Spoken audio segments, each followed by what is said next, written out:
If someone were to ask you, what are your top priorities in life, what would you say? I did extensive research on this question about 10 years ago. I created an online poll and I asked as many people as I could, what are your top priorities in life? The top answers I always got were family and career. Faith was always a popular answer too, but by far, family and career were the top two. What really surprised me and taught me something with this poll was what people didn't say.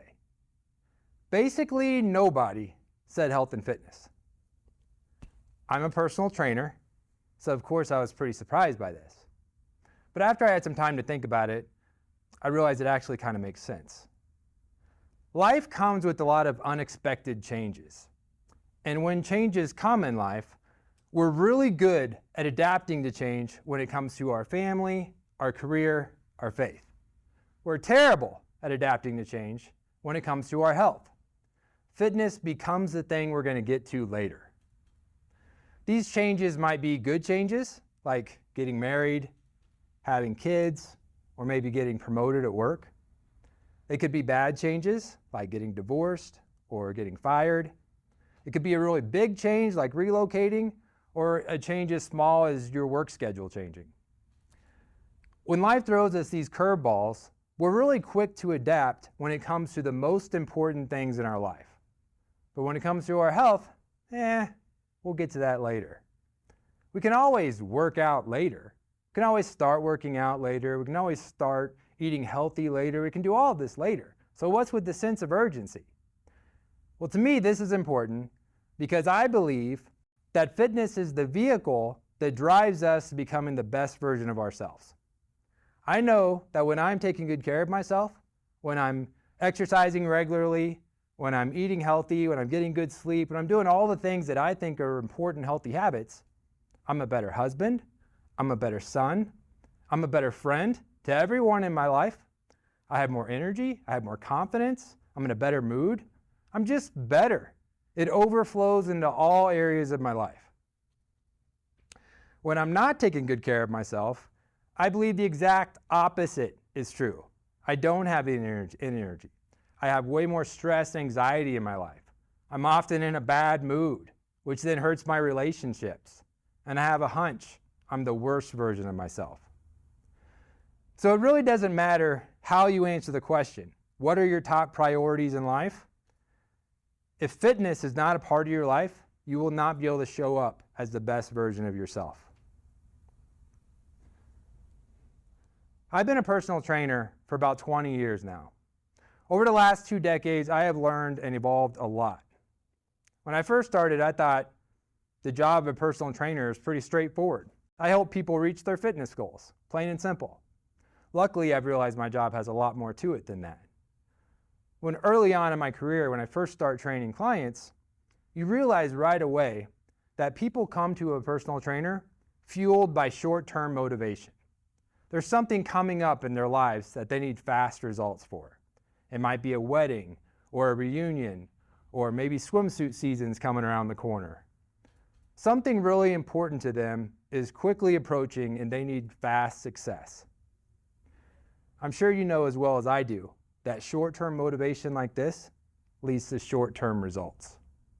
I want to make a much bigger impact on my clients than that. I want to make an impact with my clients long after my time with them is over. I want to help my clients become what I call a fitness fisherman. I'm sure you've heard the analogy before. You give someone a fish, you feed them for a day. If you teach someone to fish, you feed them for the rest of their lives. A fitness fisherman is someone who can keep fitness a priority in their lives, regardless what curveballs life throws at them, so they can always show up as the best version of themselves. At the studio where I train, I am known as the personal trainer who wears motivational t-shirts. I am that guy. Whenever you see me, I normally have a motivational saying on my chest. It might be something like, "You are stronger than your excuses," or "Excuses don't burn calories," or "Burpees hate you too," something like that. I love these t-shirts. I just love the power that they have, that I can make someone smile or inspire someone before I even talk to them. But there is one t-shirt that I used to wear that I don't wear anymore because I don't agree with the message anymore. And that shirt said, if you want results, stop starting over. I don't wear it anymore because I feel like it suggests that if you fall off track in your fitness plan, that you failed, that you're a failure. Here's a little secret from a personal trainer. Everyone falls off track from time to time on their fitness plan. Everyone does. So there's no reason to beat yourself up or shame yourself for that. Everyone falls off track because no one is immune to life's obstacles or life's changes. When changes happen, when we fall off track, we can easily find ourselves stuck on the inconsistency roller coaster, where fitness is just a part of our lives in spurts, but it doesn't really stick. And the reason it doesn't stick is because we never reassessed how fitness fits in our life after a life change happens that caused us to fall off track. We're still trying to do what we did in the past, but our life is different now, so that doesn't fit. You have to be able to figure out how fitness fits in your life after a life change happens. To do that, understanding how to do that is how you become a fitness fisherman. And to do it is simple. You simply have to hit the reset button. The fitness reset button is how you keep fitness a priority in your life through life's ups and downs. The fitness reset button is really simple. It just requires you to answer two questions. First one, how does fitness fit in your life right now? And the second one, how much accountability do you need right now to be successful? So we'll talk about the first one first. How does fitness fit in your life right now? The key words of this being the last two words, right now. How does it fit right now? So we're not picking up where we left off. That would be starting over without changing anything. That leads us to the path of inconsistency we were already on. We're also not doing something we did in the past. Just because it worked then doesn't mean it's going to work now. Your life is different now. We often make the mistake whenever our desire for change is at its peak and we're ready to get started with a new plan, we think of the time in our lives when we were in the best shape, or maybe when we got the best results. And whatever we did for our workout at that time, that becomes the bar. Doing anything less than that is not doing enough. We have to take that way of thinking and throw it out the window. Doing less does not mean that it's less of a priority. All it means is it fits differently in your life right now, and that's okay. What you do for fitness has to fit in your life. If it doesn't fit, it won't be there very long, plain and simple. So every time you hit the reset button, you may answer this question differently, and that's okay too. There's no wrong answer. The only way you answer this question wrong is if you're not honest with yourself. So how does fitness fit in your life right now? Be honest with where you're starting at. Here's the second part of the reset button. How much accountability do you need to be successful? There's a big misconception when it comes to fitness, and that is we have to do it all by ourselves. We often hear people say that if you missed your workout, or if you skipped your workout, or if you're having trouble getting to the gym, it's because you didn't want it bad enough. I don't believe in that statement at all.